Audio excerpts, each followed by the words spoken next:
Importancia de las reacciones químicas en la industria. Camilo Peña, Karen Galeano, Luis Gutiérrez y Carlos Sanabria. Una reacción química es aquel proceso químico en los cuales dos sustancias o más, denominados reactivos, por la acción de un factor energético, se convierte en otra sustancia designada como producto.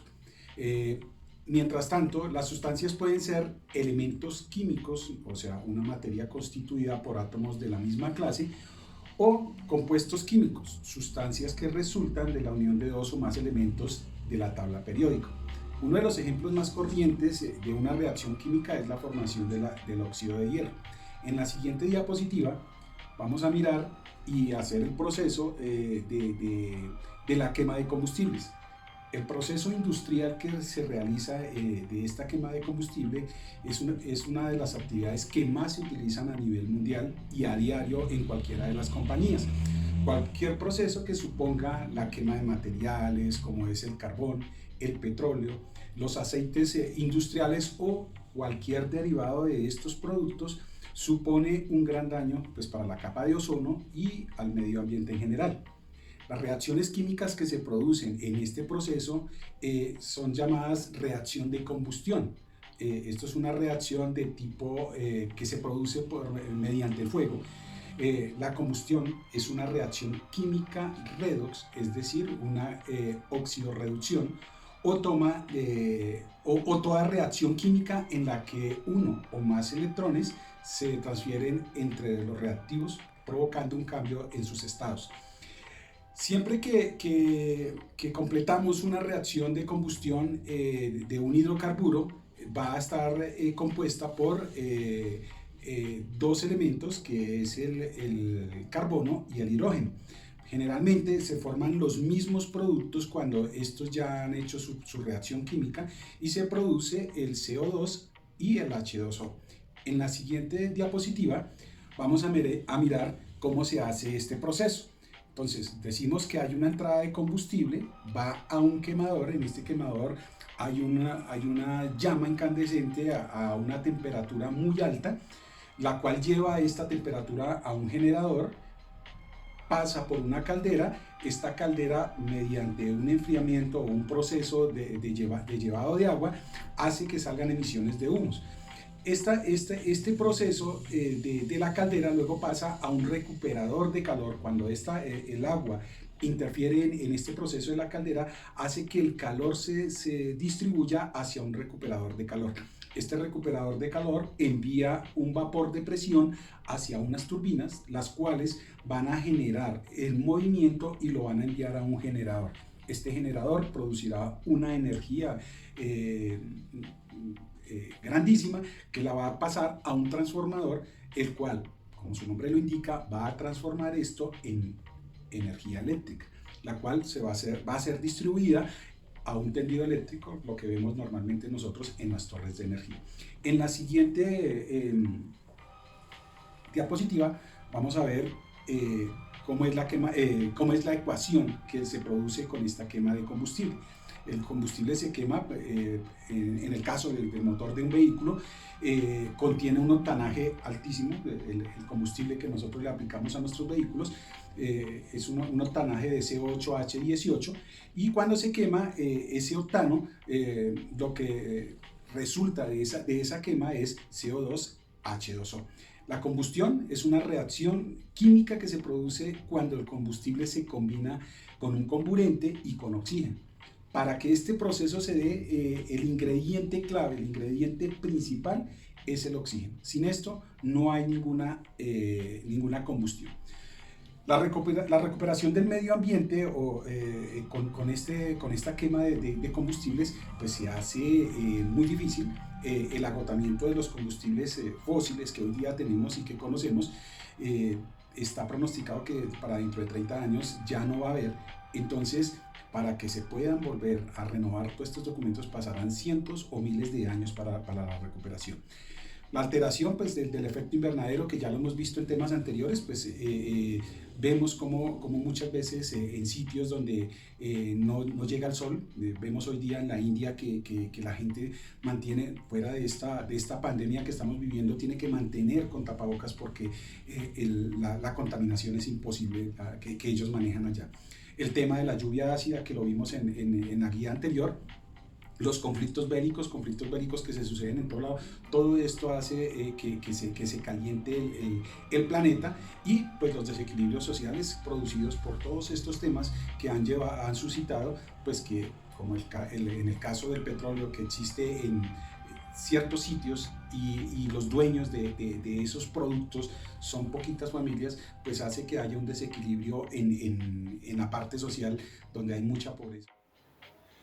Buenos días, vamos a hablar del proceso de elaboración del queso. Para hacer queso, las bacterias digieren los azúcares de la leche y producen ácido láctico. El ácido láctico adicional reduce el pH y dificulta el crecimiento de organismos nocivos.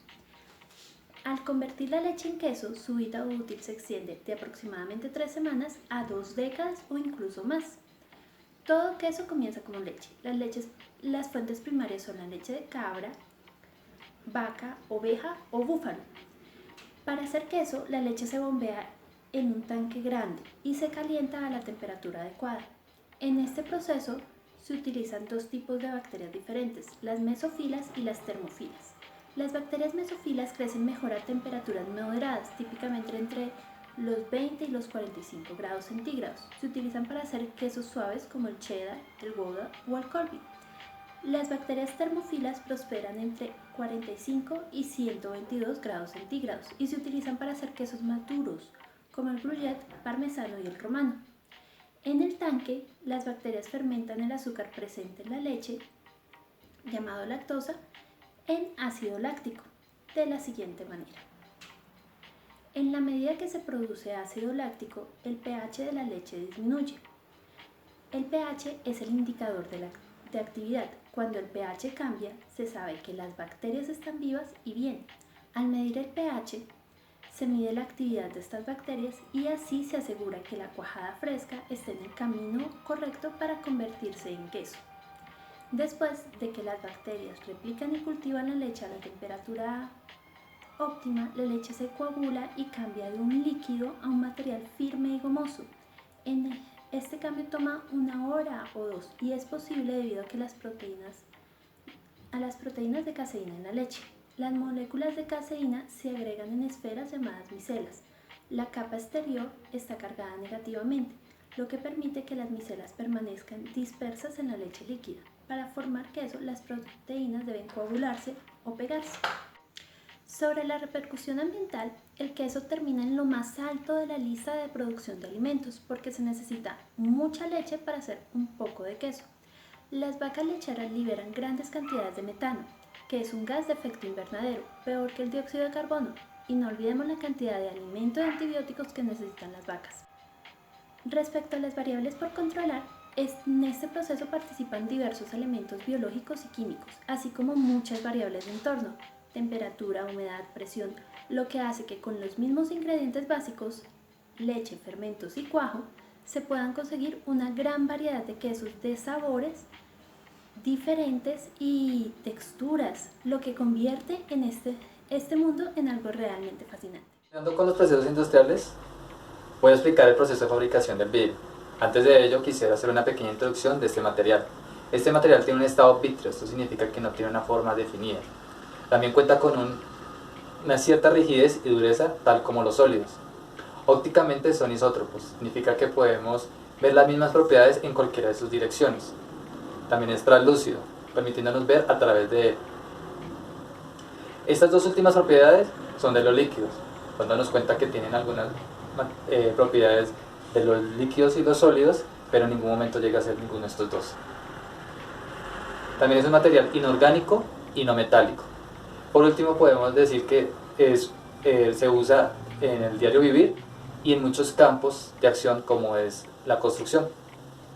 En la fabricación de este material podemos encontrar muchas reacciones, debido a esto a su misma fabricación, como la tonalidad de colores que queremos tener del producto final. Gracias esto a los óxidos metálicos que nos permiten dar el tono que nosotros queramos. La reacción que queremos explicar es la que se da en el horno, cuando se fusionan los materiales que se necesitan para la construcción de este material. La reacción que se genera en esta parte del proceso es de tipo desdoblamiento doble, ya que utilizamos dos compuestos que al agregarle temperatura hacen un intercambio de pareja.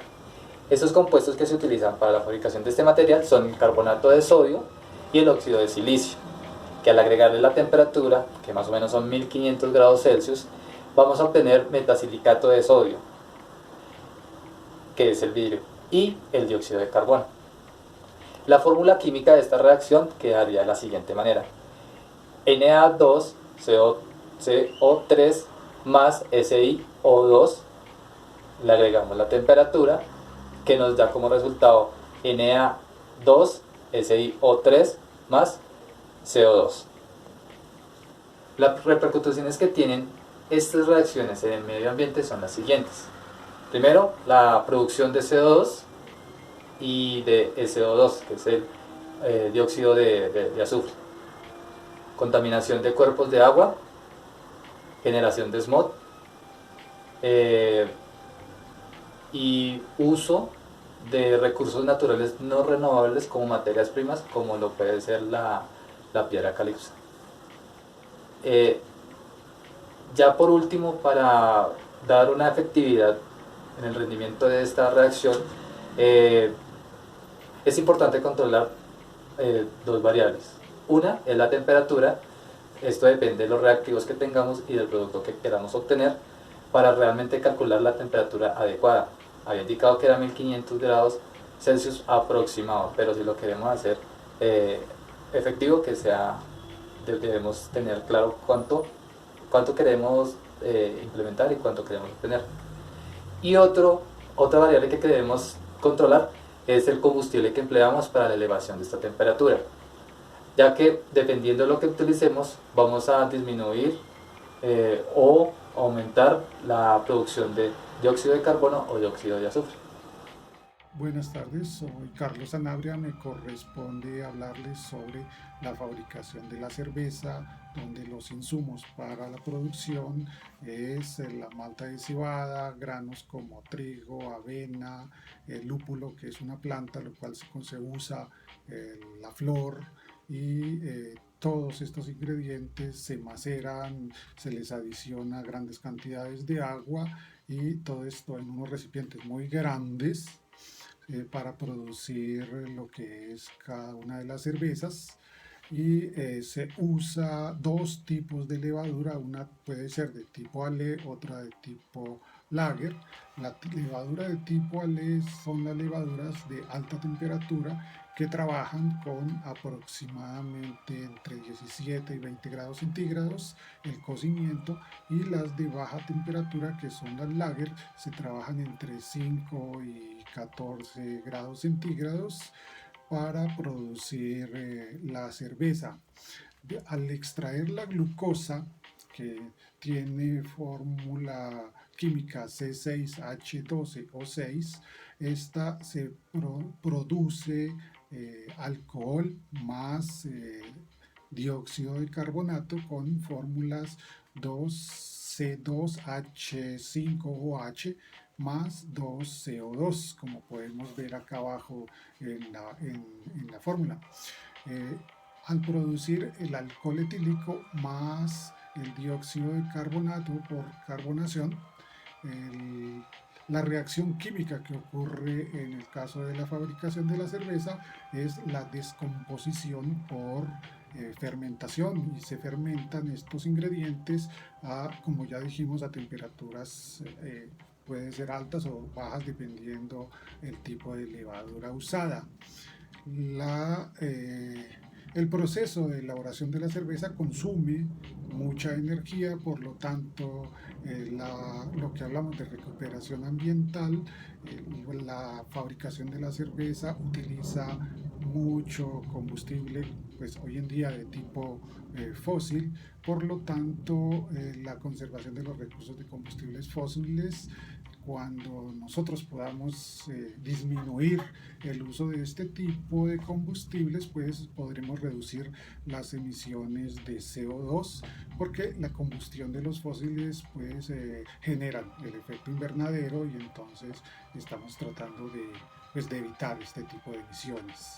Las variables a considerar en la producción de cerveza son que la fermentación es un proceso muy importante dentro de la elaboración del producto, y esto hace que si yo tengo una fermentación con temperaturas altas o con temperaturas bajas, entonces puedo maximizar o minimizar, por un lado, la generación de alcohol y más el carbonato, o de otra puedo también tener diferentes tipos de cerveza.